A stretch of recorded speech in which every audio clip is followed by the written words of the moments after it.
Welcome back friends to the GS platform YouTube channel. दोस्तों आज है 19 मार्च 2020 और आज की वीडियो हम लोग करंट अफेयर्स के टॉप 10 क्वेश्चंस को देखेंगे। वीडियो के एंड में आपसे दो क्वेश्चन पूछे जाएंगे, जिनमें से एक करंट अफेयर्स से रिलेटेड होगा और दूसरा क्वेश्चन जनरल हिस्ट्रीज से रिलेटेड होगा। तो उन दोनों क्वेश्चंस के आंसर आपको कमेंट बॉक्स में करने होंगे और इसके साथ ही आप आज की वीडियो की पीडीएफ के लिए आप अपने टेलीग्राम ऐप पर जाके द जीएस प्लेटफॉर्म को सर्च करके इस ग्रुप को ज्वाइन कर सकते हैं, जहाँ पे आपको सारी पीडीएफ और क्विज प्रोवाइड कराई जाती हैं। चलिए तो आज की वीडियो की शुरुआत कल के रिकैप से करते हैं। कल पहला क्वेश्चन था कि जम्मू कश्मीर के उपराज्यपाल जीसी मुर्मू का सलाहकार हाल ही में किसे नियुक्त किया गया है। तो इस क्वेश्चन का सही आंसर है बशीर अहमद खान, जो कि एक आईएएस हैं 2000 बैच के। दूसरा क्वेश्चन, भारत के किस राज्य में आयोजित होने वाला चैत्र यात्रा उत्सव को कोविड-19 संक्रमण के खिलाफ जरूरी उपाय के रूप में रद्द कर दिया गया। तो चैत्र यात्रा होता है आपका उड़ीसा राज्य में। तीसरा क्वेश्चन, किस राज्य सरकार द्वारा पारित किए गए अध्यादेश के अनुसार दंगों से हुए नुकसान की भरपाई दंगाइयों से ही की जा रही है। तो सही उत्तर है उत्तर प्रदेश। चौथा क्वेश्चन, सार्क कोविड-19 इमरजेंसी फंड के लिए भारत ने कितनी सहायता राशि देने की घोषणा की है। सही उत्तर है $10 मिलियन। पांचवा क्वेश्चन, राष्ट्रपति रामनाथ कोविंद ने भारत के किस पूर्व मुख्य न्यायाधीश को हाल ही में राज्यसभा का सदस्य मनोनीत किया है। तो सही उत्तर है जस्टिस रंजन गोगोई, जिन्होंने हाल ही में राम मंदिर पर और राफेल पर एक ऐतिहासिक फैसला दिया था। छठवां क्वेश्चन, कर्मचारी भविष्य निधि संगठन ईपीएफओ ने जमा निधि पर अपनी ब्याज दरों को निम्न में से कितनी फीसद कर दिया है। तो सही उत्तर है 8.5%। सातवां क्वेश्चन, भारत ने किस देश में 3 स्कूलों के निर्माण के लिए 16 मार्च 2020 को एक समझौता ज्ञापन पर हस्ताक्षर किए। सही उत्तर है पड़ोसी देश नेपाल में। आठवां क्वेश्चन, राज्यसभा द्वारा हाल ही में कितने विश्वविद्यालयों को सेंट्रल यूनिवर्सिटी का दर्जा देने के लिए एक विधेयक पारित किया गया है। सही उत्तर है 3। कल के कुछ के आंसर, तो कल करंट अफेयर्स में आपसे पूछा गया था कि भारत का कौन सा राज्य राष्ट्रीय बायोफ्यूल पॉलिसी लागू करने वाला देश का पहला राज्य है। तो सही उत्तर है राजस्थान। और जो जीएस में आपसे क्वेश्चन पूछा गया तो इसमें बहुत से लोगों ने आंसर इसका गलत दिया है कि भारत में कितने केंद्र शासित प्रदेश हैं। इस क्वेश्चन का सही आंसर 8 ही है। 31 अक्टूबर 2019 को जब जम्मू कश्मीर और लद्दाख केंद्र शासित प्रदेश के रूप में आधिकारिक तौर पर आ गई थी, तो भारत में केंद्र शासित प्रदेशों की संख्या 9 हो गई थी। लेकिन 26 जनवरी 2020 को दादरा नगर हवेली और दमन दीव को अब एक ही केंद्र शासित प्रदेश कर दिया गया है, यानी इन दोनों का मर्ज कर दिया गया है। और दादरा नगर हवेली और दमन दीव की जो राजधानी होगी वो इन दोनों की संयुक्त राजधानी होगी दमन। तो अब इस तरीके से एक केंद्र शासित प्रदेश कम हो गया है, तो केंद्र शासित प्रदेशों की संख्या अब हो गई है 8। अब आज के प्रश्नों की शुरुआत करते हैं। तो आज का पहला प्रश्न है कि मार्च अप्रैल 2020 में अफ्रीकी लॉयन सैन्य अभ्यास कहाँ आयोजित होने वाला था। इसको हाल ही में कोरोना वायरस की वजह से ही रद्द किया गया है। तो इस क्वेश्चन का सही आंसर है ऑप्शन डी, तीनों, यानी कि मोरक्को, ट्यूनीशिया और सेनेगल, ये तीनों अफ्रीकी देश हैं। तो वार्षिक अफ्रीकी लॉयन सैन्य अभ्यास नए कोरोना वायरस महामारी के कारण रद्द कर दिया गया है और यह रद्द होने वाले वैश्विक आयोजनों में से नवीनतम है। अफ्रीकी लॉयन 23 मार्च से 4 अप्रैल 2020 तक मोरक्को, ट्यूनीशिया और सेनेगल में होने वाला था।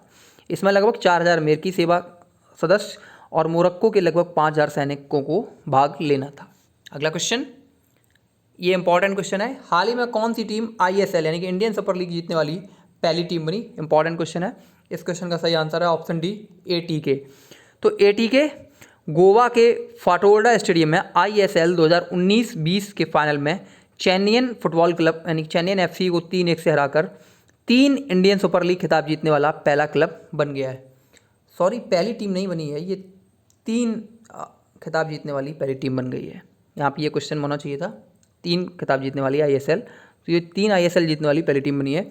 एंटोनियो हैविस के तहत एटीके ने अब 2 ट्रॉफियाँ जैसे कि 2014 और 2019 भी जीती हैं, जिससे वह लीग के लघु इतिहास में एक ही क्लब के साथ 2 खिताब जीतने वाले पहले प्रबंधक बन गए हैं।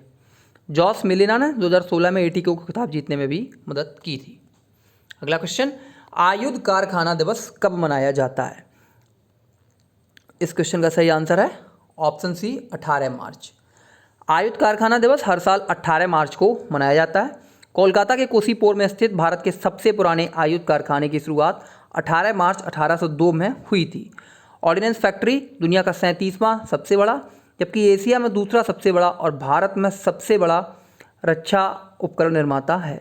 इस दिन को कारखाने में निर्मित प्रमुख हथियारों का प्रदर्शन करके मनाया जाता है। 18 मार्च को आयुध कारखाना दिवस मनाया जाता है। चलिए फ्रेंड्स, इसी दूसरे क्वेश्चन में लौटते हैं। तो एटीके का फुल फॉर्म है एटलेटिको डी कोलकाता और ये 3 बार आईएसएल जीतने वाली आईएसएल की पहली टीम बनी है। 2014 में जीता था, 16 में जीता और 2020 में जीता इसने। चौथा क्वेश्चन देखते हैं किस राज्य ने ब्रेक द चेन नामक एक बड़े पैमाने पर हाथ धोने का अभियान शुरू किया है? तो इस क्वेश्चन का सही आंसर है ऑप्शन सी, केरल। केरल ने पूरे राज्य में कोविड-19 के प्रसार को रोकने के लिए ब्रेक द चेन नाम से एक बड़े पैमाने पर हाथ धोने का अभियान शुरू किया है। इसका उद्देश्य लोगों को सार्वजनिक और व्यक्तिगत स्वच्छता के महत्व के बारे में शिक्षित करना है। इस अभियान के तहत सरकार ने सार्वजनिक स्थानों जैसे कि रेलवे स्टेशनों के प्रवेश और निकास द्वार पर हाथ धोने की बोतलों के साथ पानी के भी नल लगाए हैं। बात केरल की करें तो केरल की राजधानी है तिरुवनंतपुरम। केरल में जिलों की संख्या है 14। केरल का गठन 1 नवंबर 1956 को हुआ था। राज्यपाल हैं केरल के आरिफ मोहम्मद खान। मुख्यमंत्री हैं पी विजयन। एक सदनी विधानमंडल है। विधानसभा सीटों की संख्या है 140। राज्यसभा सीटों की संख्या है 9।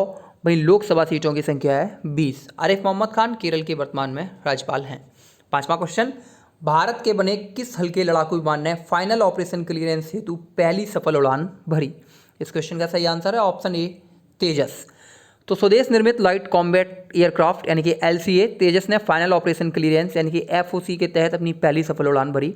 FOC स्टैंडर्ड तेजस में air to air refilling, beyond visual range missile system जैसे एडवांस फीचर मौजूद हैं। Beyond visual range missile system का मतलब यह है कि नज़रों से दूर 40-50 किलोमीटर दूर टारगेट को भी मार गिरा सकती है। तेजस मार्क 1A में से रडार वार्निंग सिस्टम का भी होगा, अर्थात दुश्मन के रडार की पकड़ में आते ही पायलट को पता चल जाएगा। अब बात तेजस की करें तो तेजस भारत द्वारा विकसित किया जा रहा है एक हल्का व कई तरह की भूमिकाओं वाला जेट लड़ाकू विमान है। इसकी जो निर्माण है वो HAL यानी कि हिंदुस्तान एरोनॉटिक्स लिमिटेड द्वारा किया गया है। यह बिना पूंछ का कंपाउंड डेल्टा पंख वाला विमान है। इसका विकास 1980 के दशक में शुरू हुआ था। इस विमान का आधिकारिक नाम तेजस 4 मई 2003 को तत्कालीन प्रधानमंत्री अटल बिहारी वाजपेयी ने रखा था। अगला क्वेश्चन, हाल ही में किस राज्य ने अंगदान तथा प्रत्यारोपण में तमिलनाडु और तेलंगाना को पीछे छोड़ दिया है? तो इस क्वेश्चन का सही आंसर है ऑप्शन सी, महाराष्ट्र। महाराष्ट्र ने पुणे, नागपुर और औरंगाबाद अंगदान के क्षेत्र में शीर्ष प्रदर्शन करने वाले जिले हैं। महाराष्ट्र को राष्ट्रीय अंग और ऊतक प्रत्यारोपण संगठन द्वारा मृतक अंगदान के क्षेत्र में सर्वश्रेष्ठ राज्य का पुरस्कार प्रदान किया गया। अंग प्रत्यारोपण का अभिप्राय सर्जरी के माध्यम से एक व्यक्ति के स्वस्थ अंग को निकालने और उसे किसी ऐसे व्यक्ति में प्रत्यारोपित करने से है जिसका अंग किन्हीं कारणों से विफल हो गया है। बात महाराष्ट्र की करें तो महाराष्ट्र का गठन 1 मई 1960 को हुआ था। पहले बॉम्बे एक राज्य था, तो बॉम्बे से टूटकर 2 राज्यों का गठन हुआ, महाराष्ट्र और गुजरात, और इन दोनों राज्यों का गठन 1 मई 1960 को हुआ था। महाराष्ट्र की 2 राजधानी है। ग्रीष्मकालीन अल्टरनेट मतलब परमानेंट जो राजधानी है मुंबई, वहीं शीतकालीन राजधानी है नागपुर। जिलों की संख्या 36। महाराष्ट्र में वर्तमान में राज्यपाल हैं भगत सिंह कोश्यारी। मुख्यमंत्री हैं उद्धव ठाकरे। उप मुख्यमंत्री हैं अजीत पवार। विधानसभा में मतलब विधायिका है जो विधानमंडल वो 2 सदनात्मक है। विधान परिषद यानी कि MLC सीटों की संख्या 78। वही विधानसभा सीटों की संख्या 288।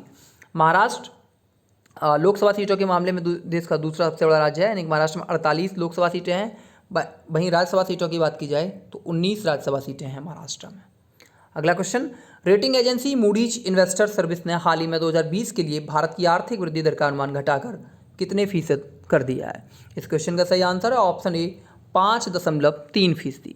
मूडीज ने फरवरी में 2020 में भारत के लिए 5.4 की वास्तविक GDP वृद्धि का अनुमान लगाया था। मूडीज ने कहा था कि इस तरह की रुकावटें जितनी लंबी खिंचेंगी, वैश्विक आर्थिक मंदी का जोखिम उतना अधिक होगा। कई सरकारों और केंद्रीय बैंकों ने वित्तीय राहत पैकेज, नीतिगत दर में कटौती, न्यामकी छूट समेत राहत के कई उपाय किए हैं। हालांकि कोरोना वायरस के संक्रमण को रोकने हेतु उठाए जाने वाले कदम इन उपायों के असर को कम कर रहे हैं। मूडीज ने साल 2021 में भारत की आर्थिक वृद्धि दर 5.8% रहने का अनुमान व्यक्त किया। 2021 में ये क्वेश्चन इंपॉर्टेंट है कि 2021 में कितना किया, तो वो है 5.8%। बात मूडीज की करें तो मूडीज इन्वेस्टर्स की जो स्थापना हुई थी वो हुई थी 1909 में जॉन मूडी ने की थी, और इसको एक स्टॉक और बॉन्ड संबंधित सांख्यिकी का मैनुअल बनाने के लिए किया गया था। मूडीज का नाम दुनिया की सबसे बड़ी 3 क्रेडिट रेटिंग एजेंसियों में से है, जिनमें से एक स्टैंडर्ड एंड पुअर्स और दूसरा फिच है, तो और इसमें तीसरा नाम मूडीज का है। अब अगला क्वेश्चन, निम्नलिखित में से किसी युगांडा में भारत का अगला उच्चायुक्त नियुक्त किया गया है? युगांडा में, तो इस क्वेश्चन का सही आंसर है ऑप्शन बी, ए अजय कुमार। संयुक्त सचिव ए अजय कुमार को युगांडा गणराज्य में भारत का अगला उच्चायुक्त नियुक्त किया गया। वर्तमान में विदेश मंत्रालय में संयुक्त सचिव के पद पर कार्यरत हैं। वे जल्दी यह कार्यभार संभालेंगे। युगांडा अफ्रीकी महाद्वीप के सबसे निर्धन देशों में शामिल है। यहाँ की 1/3 जनसंख्या अंतर्राष्ट्रीय गरीबी रेखा से नीचे जीवन यापन को मजबूर है। 9वां question, Indian council medical research द्वारा 17 मार्च 2020 को जारी जानकारी के अनुसार कोरोना वायरस भारत में किस स्टेज पर पहुंच चुका है? इस क्वेश्चन का सही आंसर है ऑप्शन सी, स्टेज 2। तो Indian council of medical research यानी ICMR ने 17 मार्च 2020 को जानकारी दी कि कोरोना वायरस भारत में स्टेज 2 में पहुंच चुका है। स्वास्थ्य मंत्रालय ने कोविड-19 के लिए सपोर्ट हेल्पलाइन और ईमेल ID भी लॉन्च किए। हेल्पलाइन नंबर अब लॉन्च किया जो टोल फ्री है 1075। वहीं एक और नंबर है 0112430066। वर्तमान समय में ICMR के director general doctor Balram Bhargava है। अंतिम क्वेश्चन, हाल ही में किस देश ने प्रतिस्पर्धा विरोधी व्यवहार के लिए एप्पल पर 1.1 बिलियन यूरो का जुर्माना लगाया है? इस क्वेश्चन का सही आंसर है ऑप्शन सी, फ्रांस। तो फ्रांस ने एप्पल कंपनी पर यह जुर्माना अपने स्वतंत्र खुदरा विक्रेताओं के साथ गैर प्रतिस्पर्धी व्यवहार के लिए लगाया है। प्रतिस्पर्धा नियामक ने अपनी जांच में पाया कि एप्पल ने अपनी आर्थिक हैसियत का दुरुपयोग करके फ्रांस में स्वतंत्र खुदरा विक्रेताओं के साथ कीमत के मोर्चे पर गैर प्रतिस्पर्धी व्यवहार किया। यह मामला साल 2012 में शुरू हुआ था जब एप्पल के एक स्वतंत्र विक्रेता ने कंपनी की प्रतिस्पर्धा विरोधी व्यवहार की शिकायत की थी। अब आज की क्विज, तो करंट अफेयर्स में आज का आपके लिए क्वेश्चन है कि हाल ही में किस राज्य सरकार द्वारा कौशल सतरंग योजना शुरू की गई? इस क्वेश्चन का आंसर आपको कमेंट बॉक्स में #CA के साथ देना है। वहीं GS में आपसे है साइंस से संबंधित क्वेश्चन है कि निम्नलिखित में से सबसे छोटा पक्षी कौन है? काफ़ी इंपॉर्टेंट क्वेश्चन है, काफ़ी पॉपुलर क्वेश्चन है। तो इस क्वेश्चन का आंसर आपको कमेंट बॉक्स में #GS के साथ देना है। तो थैंक यू फ्रेंड्स, ये थी आज की वीडियो अच्छी लगी हो तो लाइक कीजिएगा, शेयर भी कीजिएगा और चैनल को सब्सक्राइब कीजिएगा। Thank you.